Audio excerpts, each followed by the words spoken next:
Prezados ouvintes do podcast Tributário ao Pé do Ouvido. Quem fala aqui é Carlos Renato Cunha, um dos membros da equipe do podcast, e hoje temos a alegria de receber o professor Rosaldo Trevisan, que tratará dos regimes aduaneiros no IBS e na CBS, mais um tema relevantíssimo no âmbito da reforma tributária. Antes de começar, os recadinhos de sempre. Mandem sugestões, elogios e críticas para o e-mail contato@tributariaopedouvido.com.br e sigam as nossas páginas e perfis nas redes sociais. Bom episódio a todos. Muito bem, então é uma alegria aqui nesta data receber o professor Rosaldo Trevisan, que vai conversar conosco sobre regimes aduaneiros no Imposto sobre Bens e Serviços, o IBS, e na Contribuição sobre Bens e Serviços, CBS.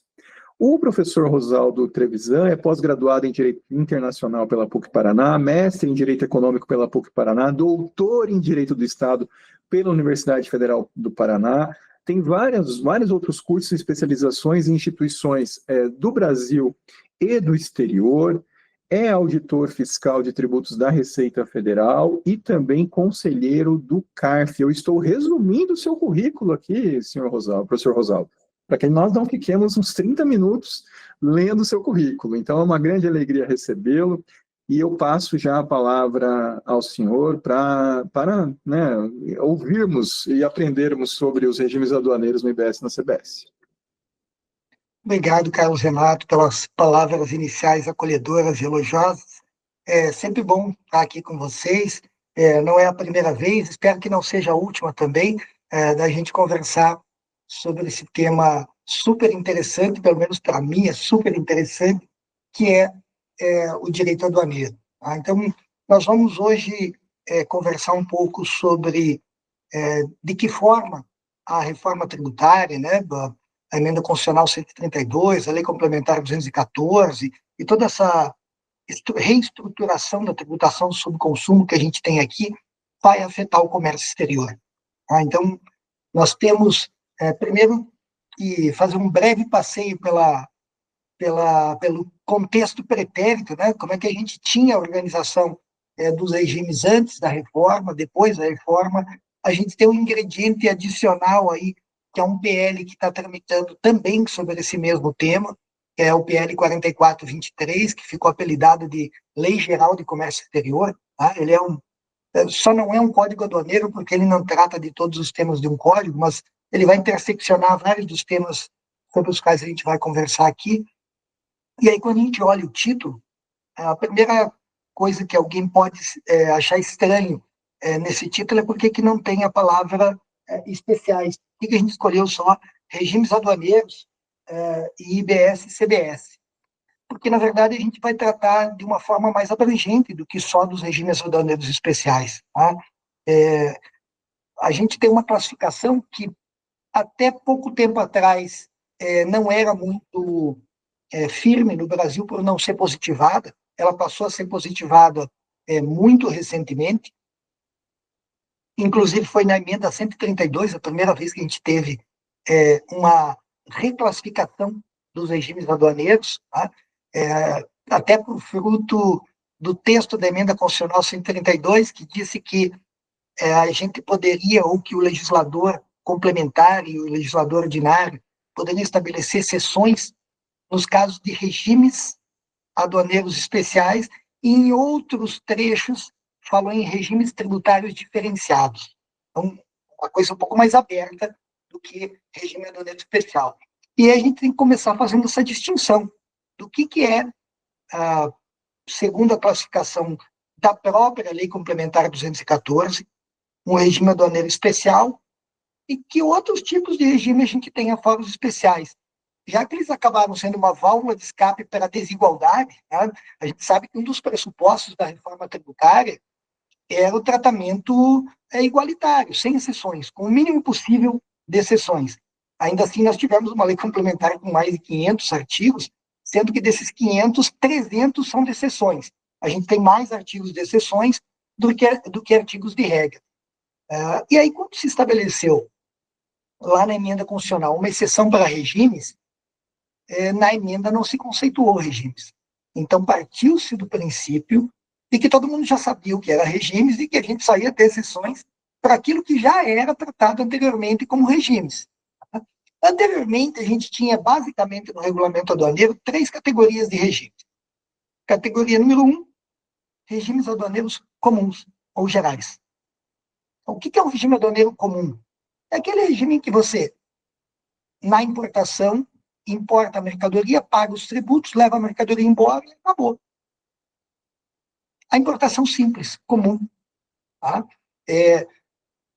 Pode não ter pagamento, né? Por exemplo, se você importar definitivamente uma mercadoria isenta, você não vai ter pagamento, mas não vai ter pagamento porque a mercadoria é isenta, e não porque ela está submetida a uma condição suspensiva, alguma coisa do gênero. Tá? Então, o importante, em termos de definitividade, é que aquele momento em que você registra a declaração de importação, você registra com a vontade de introdução definitiva da mercadoria no país. Já naquele momento. E por isso você só vai ter uma declaração de importação. Declaração de importação definitiva. Na exportação, idem, só muda o sentido da mercadoria. Né? Uma exportação definitiva é aquela mercadoria que eu exporto com ônibus definitivo. Para isso existe o regime aduaneiro comum. Então, nem começamos a falar sobre especiais. Tá? Esse é o regime aduaneiro comum. O que muda na reforma tributária em relação ao regime aduaneiro comum? Imposto de importação? Nada. Nada.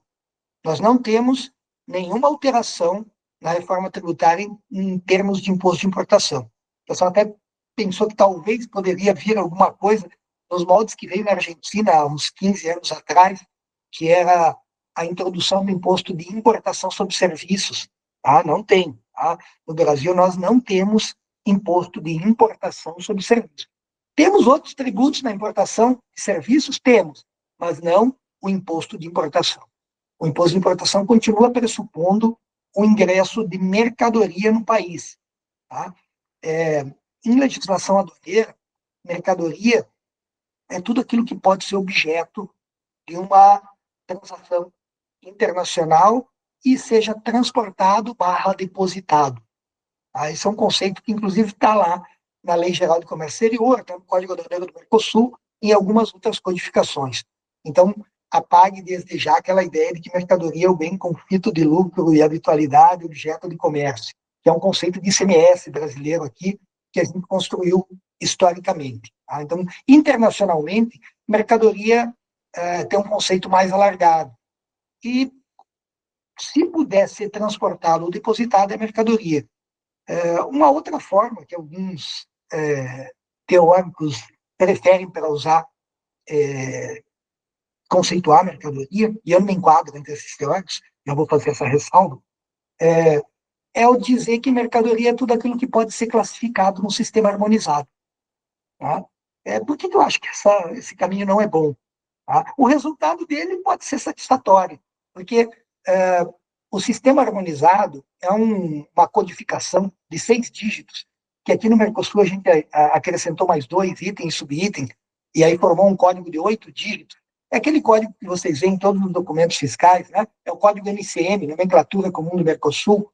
Esse código de 8 dígitos, os 2 últimos são nossos, regionais do Mercosul, e os 6 primeiros são válidos internacionalmente com base em uma convenção, que é a Convenção do Sistema Harmonizado. O Brasil é signatário dessa convenção desde a década de 80 do século passado, então segue todas essas alterações, as emendas que são quinquenais desse sistema, e esse sistema foi criado para classificar as mercadorias. Então, seria tautológico eu dizer que mercadoria é o que classifica no sistema que foi criado para classificar mercadorias. Eu ficaria numa relação cíclica infinita. E esse sistema que foi criado para classificar as mercadorias, ou seja, ele parte do pressuposto da existência de um conceito pretérito de mercadorias. Se ele foi criado para classificar mercadorias, o conceito de mercadorias já existia antes dele. Então, não me parece boa essa linha de vincular o sistema harmonizado. Mas, tirando aspectos teóricos, indo para a prática, né, tudo aquilo que é objeto de comércio internacional passa por declarações de importação e de exportação, tem que inserir esse código. Inclusive, alguns que a gente tem uma possível discussão internacional se seriam mercadorias, né? Energia elétrica e gás. Eles enquadram no conceito de armazenamento e depósito. Eu posso depositar energia elétrica? Posso. Posso armazenar energia elétrica? Posso. Posso transportar energia elétrica? Sim, por cabos de transmissão. Gás, idem, posso transportar por dutos. Então, nós temos, sim, a possibilidade de registro de uma declaração de importação ou exportação de gás e importação e exportação de energia elétrica. Então, o que está excluindo esse conceito? Está excluindo, por exemplo, serviços. Imagine hoje a gente tem duas formas de importar uma mercadoria, né?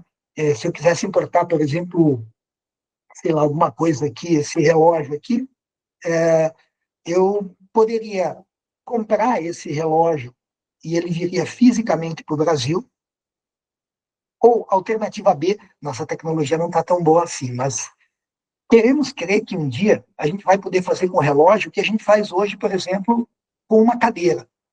Hoje eu posso importar uma cadeira vindo fisicamente para o Brasil, ou eu posso importar o design dessa cadeira para imprimir aqui na minha casa numa impressora 3D. Para imprimir aqui no Brasil numa impressora 3D. Se eu imprimir aqui no Brasil numa impressora 3D essa casa, isso é uma importação de mercadoria? Não ingressou nada, não foi transportado nada, não foi armazenado nada. Isso é uma importação de serviços, não é uma importação de mercadorias e, portanto, hoje não estaria sujeita ao imposto de importação. Tá? Bom, no cenário atual, a gente teria que discutir no que isso caberia de tributos adicionais. Ele certamente teria PIS e COFINS, porque PIS e COFINS e importação incidem na importação de serviços. Aí eu iria discutir até que ponto isso enquadraria num eventual ICMS ou num eventual ISS-QM. Tá?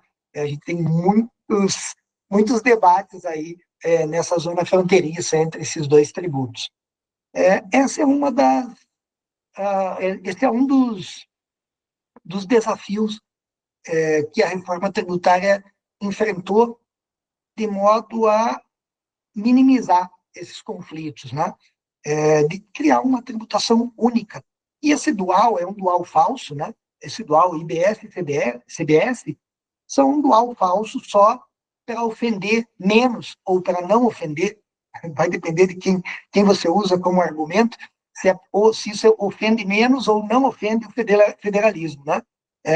Se eu tenho uma postura um pouco menos crítica, eu vou dizer, bom, isso ofende menos o federalismo, porque eu continuo tendo a preservação da esfera da União lá no IBS, na CBS, e dos estados e municípios no IBS. Então, quem defende que ofende, já ofendeu no antecedente, então a gente não precisa nem conversar o restante. Tá? Esses dois tributos, que são gêmeos siameses, tá?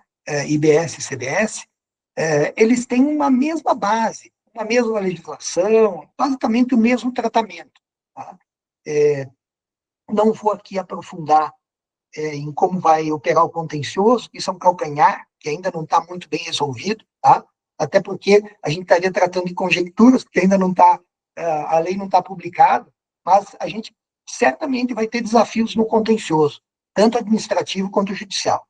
Mas na legislação material, na legislação substantiva, sei que está em desuso esse termo substantivo ou material para tratar disso, mas na velha guarda a gente usava essa terminologia, e nessa legislação que envolve o conteúdo substancial de IBS e CBS, eles têm que ser a mesma coisa. Tá? Então, eu vou partir do pressuposto, por mais que a gente tenha aqui uma disciplina dual, quando eu falar de IBS, eu estou falando dos dois. Tá? Não tem distinção. E eles têm uma base ampla, não é só uma base ampla, é a base mais ampla possível. Tá? É a base que vai abranger mercadoria, vai abranger serviços, vai abranger intangíveis, e o que você conseguir imaginar que possa enquadrar. Então, nessa base hiperampla, que é a base desses dois tributos que estão sendo criados. E que, no primeiro período, vão conviver com o que já existe, que é ICMS, ISS-QN, contribuição para PIS/PASEP, COFINS, e com a anomalia que a gente tem, que é o IPI, que vai sobreviver, mas é só até 5 de outubro de 2073, quando certamente vai terminar a Zona Franca de Manaus. Ela não vai ser prorrogada novamente. Então, até 5 de outubro de 2073, nós vamos ter o IPI também, para não desconstituir a vantagem competitiva da Zona Franca de Manaus. Então, nesse contexto de reforma, a gente tem que ver que nos regimes comuns, a gente vai passar a ter uma legislação, por mais que eu tenha falado em 500 artigos parece complicado defender que isso veio para simplificar e ter 500 artigos só na lei complementar. Mas, se a gente for somar a extensão de todos os artigos das 27 legislações estaduais e dos 5.400 municípios que a gente tem aí, mais ou menos, acho que a gente está diminuindo, em termos de extensão, nós estamos diminuindo a quantidade de legislação publicada. Tá? Vamos ter um longo período de adaptação, um longo período de questionamentos judiciais, mas se você me perguntar se a ideia de criação desses dois tributos, ou desse tributo dual, é interessante e é melhor para o Brasil em termos de inserção internacional, a minha resposta, sem dúvida, é sim. Sim. Então, se a pergunta é em relação a uma concordância com a ideia geral da reforma tributária, eu sou simpatizante à ideia geral da reforma tributária. Se a pergunta é simpatizar com ela da forma em que ela está, aí ela fica mais difícil. Tá? Então, a ideia é muito boa. A ideia é sim. Se a gente comparar só com os nossos vizinhos, vamos ficar só com Paraguai, Uruguai e Argentina. Os nossos vizinhos do Mercosul, todos têm um IVA. Todos. Quem atrapalha qualquer uniformização tributária no Mercosul é o Brasil. Tá? Então, parece que isso é interessante do ponto de vista de adequação à legislação internacional. Mas não está adequando tudo ainda. Realmente, não está adequando tudo. Mas é um começo. Tá? Quem sabe, futuramente, a gente tenha portas abertas para dar um tratamento único para esses dois tributos siameses que estão sendo criados agora, mas é o que se pode concluir. Tá? Então, dentro daquele conceito de reforma do possível, né, é uma reforma do possível. E o IBS e a CBS vão ter uma base muito parecida com a que hoje existe para ICMS e IPI. Tá? No que se refere ao regime comum, a incidência não é muito diferente da incidência que vai ter no mercado interno. Tá? Aliás, esse é um pressuposto bem interessante, que já deveria existir desde 1947. Né? O Brasil é signatário do GATT, que é o Acordo Geral de Tarifas e Comércio, de 1947, que entrou em vigor em 1948. E lá no artigo 3º desse acordo, que ficou conhecido como Cláusula do Tratamento Nacional, diz lá que não pode ser estabelecido nenhum tratamento distintivo entre o produto estrangeiro e o produto nacional que não seja o imposto de importação, ou, usando um termo que está na moda, que não seja a tarifa. Tá? A tarifa é a única coisa que pode distinguir essa caneta aqui nacional de uma caneta estrangeira idêntica. A única. Eu não posso ter, para a caneta nacional, uma alíquota de um tributo interno, por exemplo, ICMS, de 15%, e na importação dessa mesma caneta ter uma alíquota de 17%. O que eu estaria fazendo com isso? Eu estaria criando um imposto de importação invisível de 2%. O efeito prático dessa minha distinção seria criar um imposto de importação ficto de 2%, porque o ICMS só incidiria nesse patamar maior nas importações. Então, veja que a reforma tributária consagrou o artigo 3º do GATT. Então, hoje está literal na legislação que rege IBS e CBS, que eu não posso ter uma alíquota diferente de IBS e CBS interno para o IBS e CBS importação. Tá?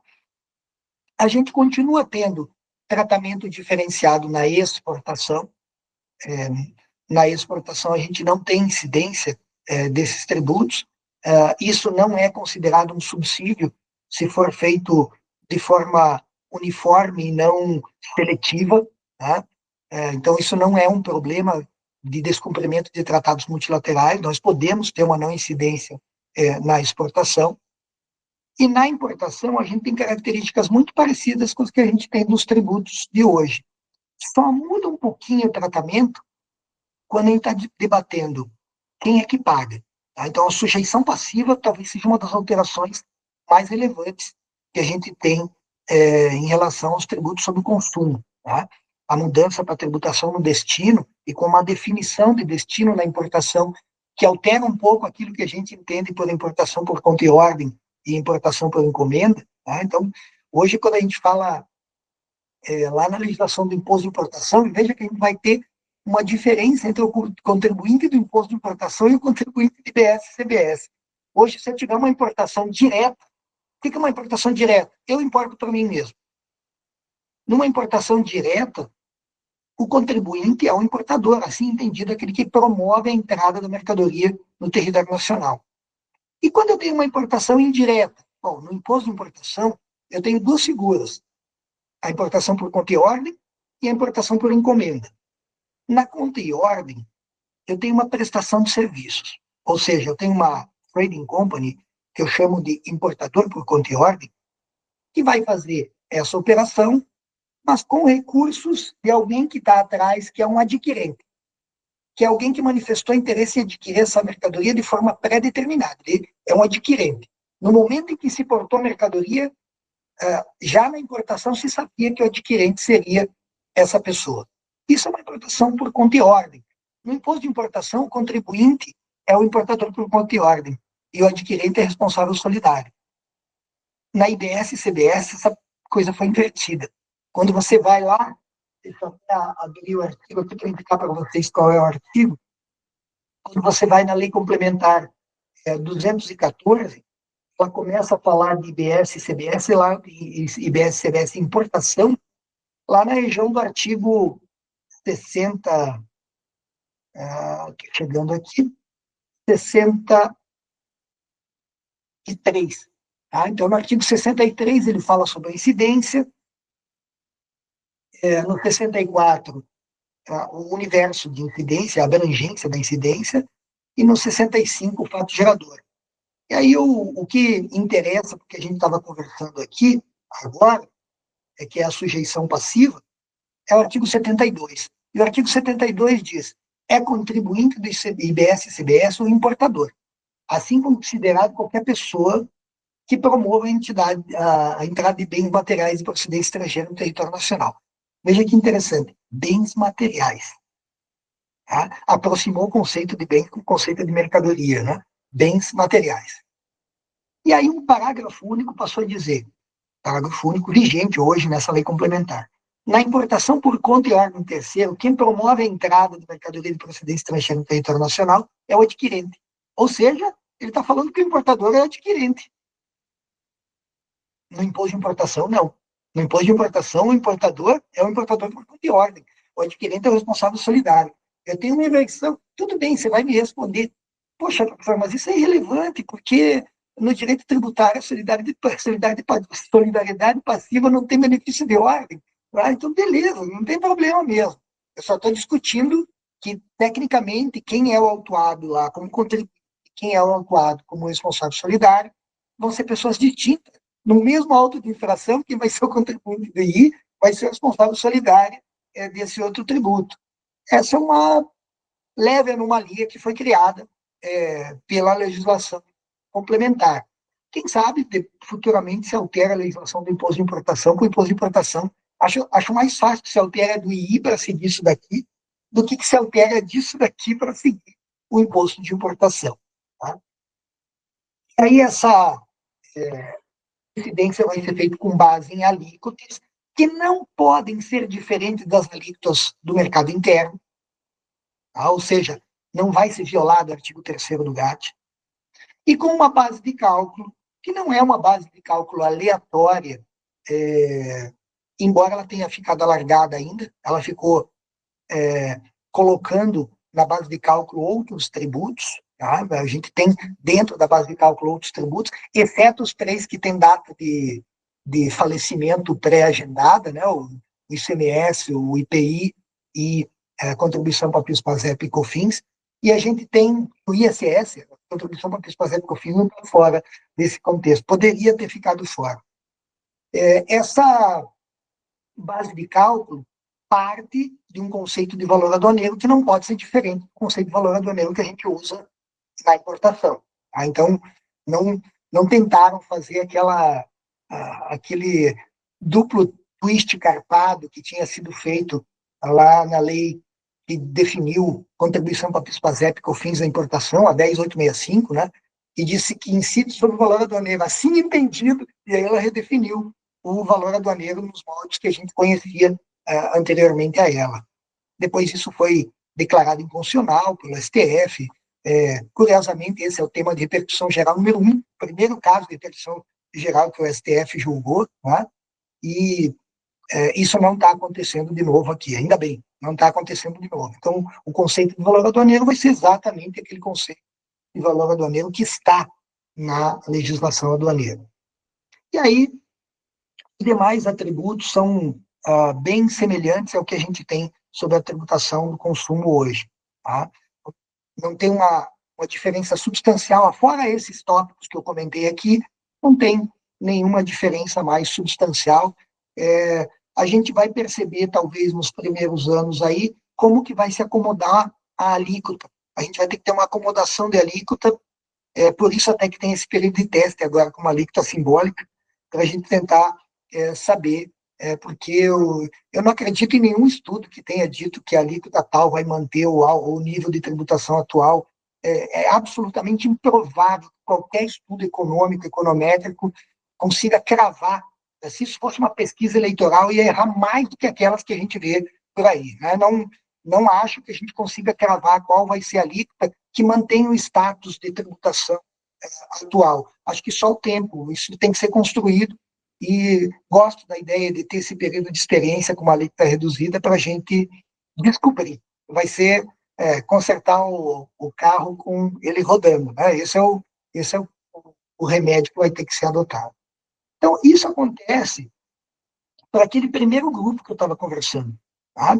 Então, comecei conversando sobre um grupo que eu chamei de regimes aduaneiros comuns ou gerais. O regime aduaneiro comum e geral tem uma característica marcante: definitividade. São regimes definitivos. Então, veja que a característica marcante não tem nada a ver com tributação, porque eu posso ter um regime definitivo com isenção, com alíquota zero, com imunidade. O que eu estou debatendo aqui não é o tratamento tributário, mas sim um tratamento aduaneiro comum ou geral, ou seja, definitivo. Essa importação está entrando definitivamente no país. Aí eu tenho uma segunda e uma terceira categorias. E uma quarta que a gente vai deixar para conversar depois, que é uma quarta híbrida, que não está em lugar nenhum aí. Tá? Então, a segunda categoria, e a mais conhecida de todo mundo, vocês já devem ter ouvido falar em regimes aduaneiros especiais. Tá? Esse conceito é um conceito pré-existente à reforma tributária, então eu quero entender que quando a reforma tributária se referiu a regimes aduaneiros especiais, ela se referiu a algo que já existia. Então, ela não pode redefinir o que é regime aduaneiro especial. Quais são os regimes aduaneiros especiais que você encontra hoje na legislação?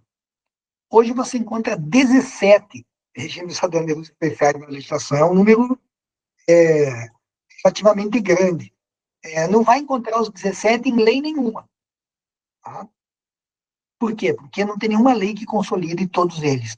A maioria deles vai estar em um decreto-lei de 1966, que é o decreto-lei 37 de 1966, mas vários deles foram criados depois. Tá? Então, aliás, alguns deles nem base legal têm. Tá? Isso é uma coisa também bem interessante para debater. Esses regimes aduaneiros especiais, esses 17 regimes, eles podem ser agrupados em algumas categorias que existem internacionalmente. Eu diria que desses 17 que nós temos, só uns 2 é que a gente não encontra igual no mundo. Os outros 15 eu encontro em qualquer lugar do mundo. Eu encontro, inclusive, em tratados internacionais, na Convenção de Kyoto revisada, no Código Aduaneiro Europeu.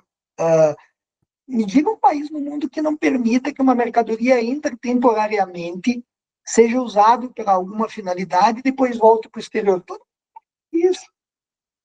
Senão não existiria show de banda no mundo inteiro, porque elas entram com todo equipamento, fazem o show e vão embora. Senão não existiria grande prêmio de Fórmula 1. Essa é uma admissão temporária de valor elevadíssimo. Imagina uma admissão temporária de todo o circo da Fórmula 1. Qual é o valor dessa admissão temporária? E entra aqui no Brasil, entrou agora, bem recentemente. Acabou o grande prêmio, sai tudo, vai todo mundo embora. e está resolvida a admissão temporária sem incidência dos tributos. Né? Esse fenômeno, cada país classifica tributariamente de um jeito e de forma aduaneira de outro jeito. Tá? Tributariamente, alguns autores vão dizer que isso é uma não incidência condicional, outros vão dizer que é uma suspensão condicional, outros vão dizer que é um não pagamento do imposto de importação. De qualquer forma, o que a gente tem que saber, qualquer que seja a nomenclatura que seja utilizada, é que essa mercadoria vai entrar no Brasil e não vai precisar pagar os tributos que seriam devidos numa importação definitiva. Por quê? Porque ela vai estar suspensa, / não incidente, / alguma outra coisa, que a gente resolva dizer o nome. Tá? A reforma tributária, ela usou a terminologia padrão que a gente usa hoje na legislação aduaneira. Suspensão. Tá? Tem ressalvas a isso, mas vários países usam com essa mesma ressalva. Então, por que não é bem uma suspensão? Numa suspensão, quando acontece a condição resolutória, você paga. Nessa suspensão, quando acontece a condição resolutória, você não paga. Ou pior ainda, quando acontece a condição resolutória, você paga com o fato gerador da condição resolutória, e não com o fato gerador da data original. Se eu deixar uma mercadoria entrepostada no entreposto aduaneiro, que é um regime aduaneiro especial, por 1 ano, e for nacionalizar ao final desse 1 ano, ou seja, depois de 1 ano de suspensão, eu vou nacionalizar a mercadoria e vou nacionalizar com o fato gerador da segunda data. Que porcaria de suspensão é essa que eu esqueço o passado e nacionalizo com a data final? Então, isso não é aquela suspensão do CTN. Se eu quiser chamar de suspensão, beleza, mas com a plena convicção de que ela não é aquela suspensão que a gente encontra no Código Tributário Nacional. Tá? Por isso que alguns países usam não pagamento, não incidência. A Lei Geral de Comércio Exterior usou sem o pagamento.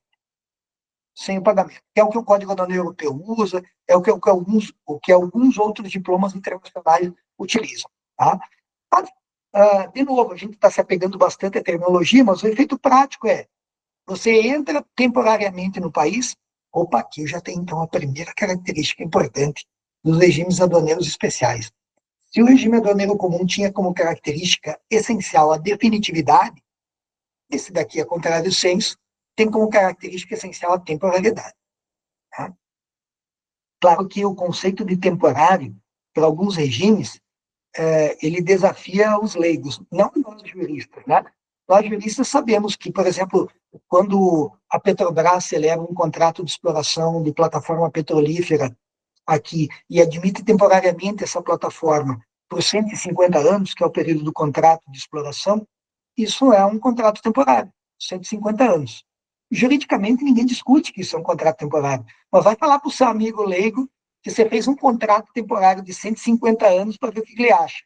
Ele fala: pô, você não vai viver para ver esse contrato terminar, né? Mas, provavelmente nenhum de nós vai viver esses 150 anos para ver esse contrato, mas esses contratos são comuns. Por exemplo, na área do petróleo, é comum a existência de contratos por prazos mais elevados, até porque a gente está trabalhando com cifras altas, com recuperação a longo prazo. Tá?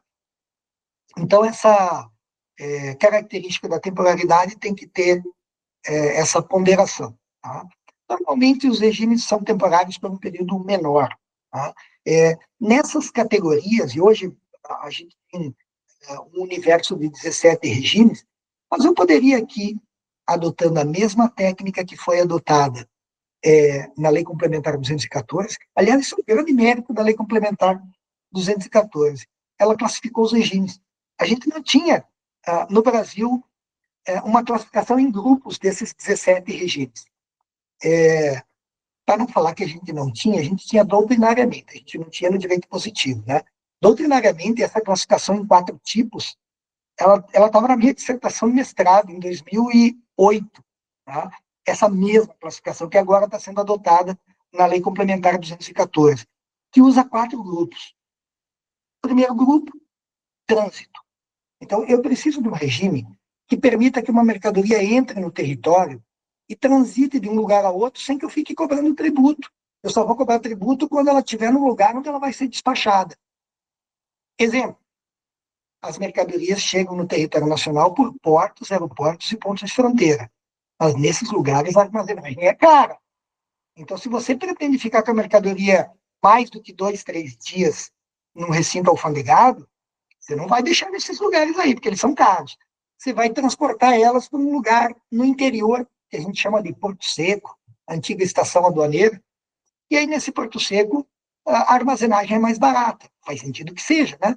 O que você acha? Um aluguel do imóvel à beira-mar, que é um porto, ou um aluguel de um imóvel no meio do mato, que é uma estação aduaneira? É óbvio que o aluguel, ou que o preço que você vai pagar da armazenagem da tua mercadoria tem que ser menor num Porto Seco.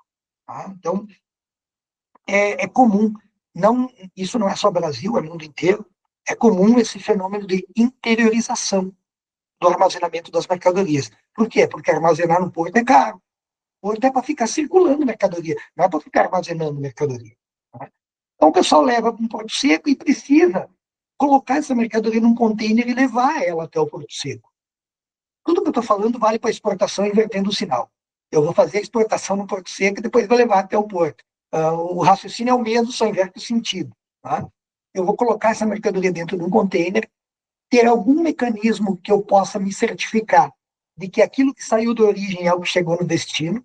Isso pode ser um lacre eletrônico, pode ser um monitoramento por GPS, vai depender do avanço tecnológico do país e do avanço tecnológico dos recursos.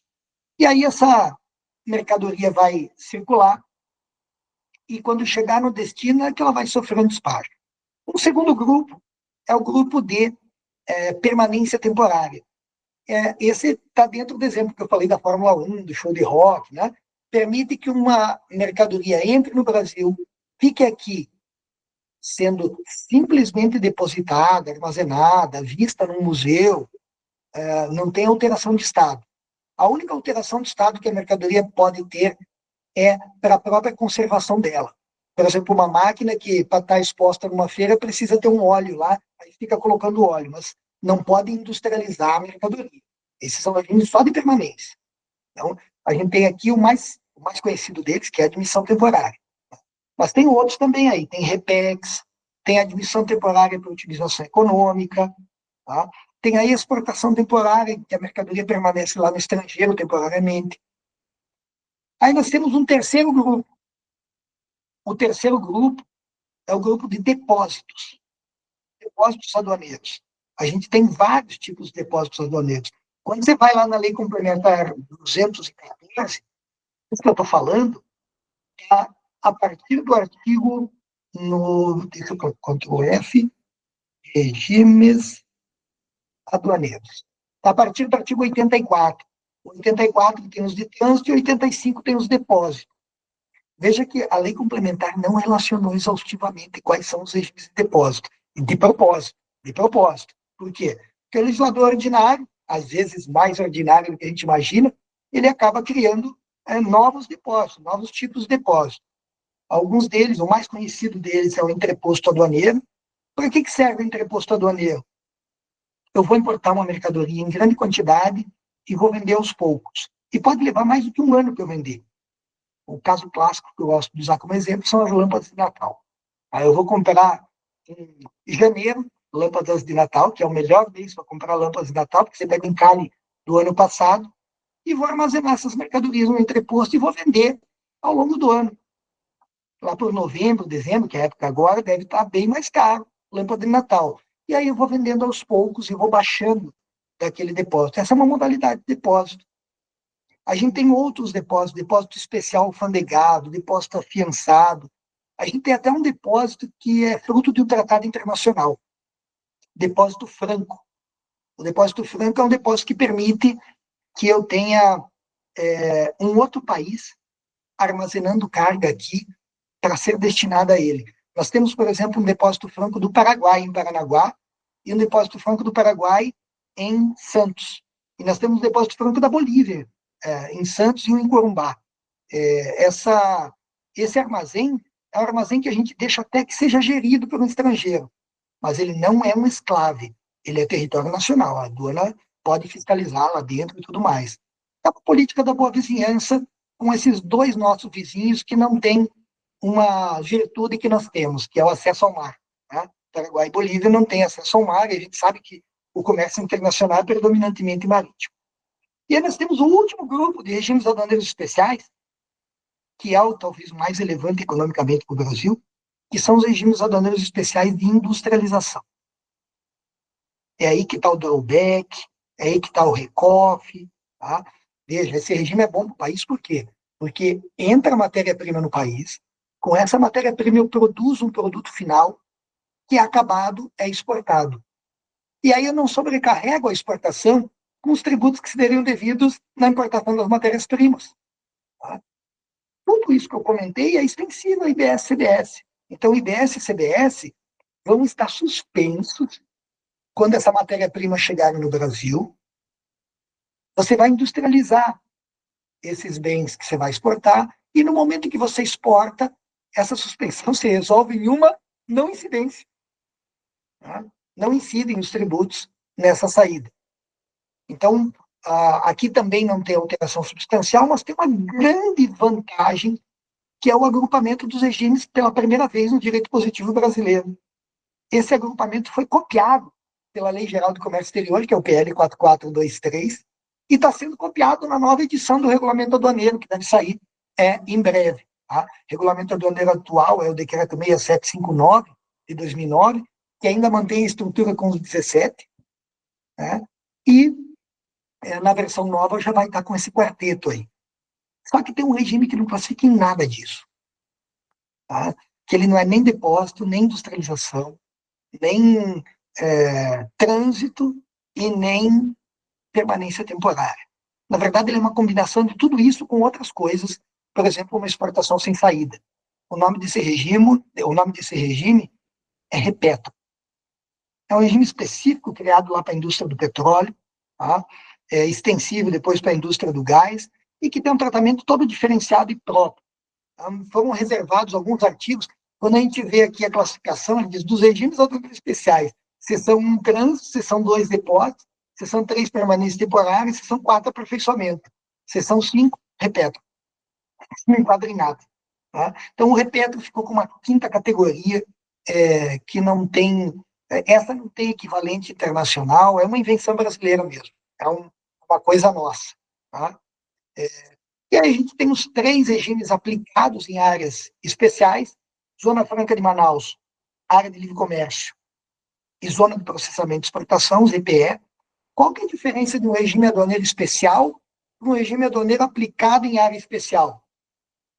O próprio nome já respondeu a pergunta, né? No regime aduaneiro especial, o especial é o regime. No regime aduaneiro aplicado em área especial, o especial é a área. Esse regime só pode ser aplicado naquele lugar, como um incentivo regional.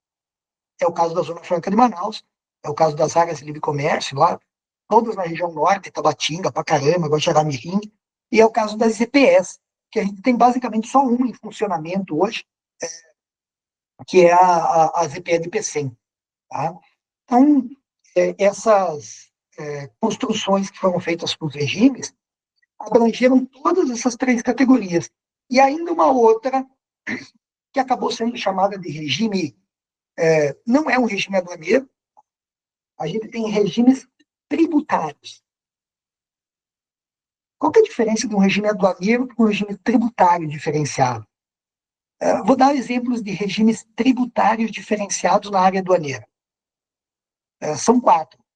Os 2 mais conhecidos de todo mundo, com certeza, vão ser remessas postais internacionais. A gente tem um regime de tributação diferenciada para remessas postais internacionais, que recentemente foi alterado, aquilo que ficou conhecido como Lei das Blusinhas, né? Ficou apelidado carinhosamente como Lei das Blusinhas, que é o regime que rege o pagamento simplificado dos tributos nas compras por remessas postais internacionais, que podem ser tanto via correio, quanto via plataformas, via courier, que são essas empresas de entrega porta a porta. Tá? Um segundo regime bem conhecido de todo mundo aí é o regime de tributação especial para bagagem de viajante. Quando você viaja lá para Miami, viaja para a Europa, faz as suas comprinhas lá, quando você volta, você tem direito a uma isenção, uma cota de isenção, que na via aérea e marítima é $1.000, na via terrestre, fluvial e lacustre é $500. E aí você paga tributo só sobre o excedente. A reforma tributária tratou esse último grupo aí. A reforma tributária disse lá, no artigo 94, que são isentas do pagamento de IBS e CBS, bagagem e remessas, se elas forem isentas do imposto de importação. Ou seja, ele atrelou a isenção à isenção do imposto de importação. Tá? Isso simplifica um pouco o tratamento? A meu ver, simplifica. Tá? Porque eu vou ter um tratamento único, não um tratamento de um jeito para imposto de importação e de outro jeito para IBS e CBS. Tá? Então, essa possibilidade também vai gerar uma simplificação a médio e longo prazo dos tributos. A gente vai começar a ter aquela possibilidade de tax-free no Brasil. O viajante que vem para o Brasil, na saída, ele vai poder ter no aeroporto aquele reembolso que a gente tem. A gente consegue isso lá no exterior, mas não vê o estrangeiro conseguir aqui.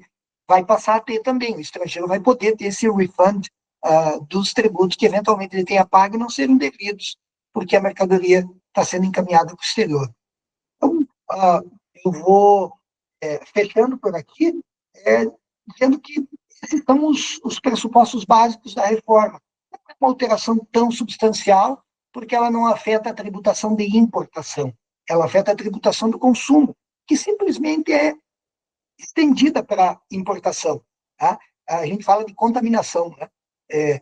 Essa caneta comprada no estrangeiro é contaminada com todos os nossos tributos nacionais de consumo. Então, nós estamos tratando só da parte da contaminação. A gente contamina o produto estrangeiro com os nossos tributos nacionais. É o que acontece, é o que vai acontecer com o IBS e CBS e com o IS também, que é o imposto seletivo. A gente vai contaminar os estrangeiros com a nossa tributação nacional. Professor Carlos Renato, devolvo a palavra e fico à disposição para eventuais perguntas. Muito bem, Rosaldo Trevisan, meu amigo, te ouvir é sempre um grande prazer, como eu aprendo, viu? De verdade, eu aprendi demais hoje, muito bom, que didática, e você conseguiu em 40 minutos aproximadamente trazer toda aquela complexidade do setor da tributação aduaneira. Ô, professor Rosaldo, muito obrigado, foi um prazer te ouvir, espero que você volte aqui outras vezes, viu? Para nos ensinar sobre tributação aduaneira e tributação sobre importação e exportação, regime aduaneiro e regime tributário na importação e exportação. Um grande prazer, muitíssimo obrigado e um grande abraço. Abraço a todos, é uma satisfação estar com vocês. Abraço.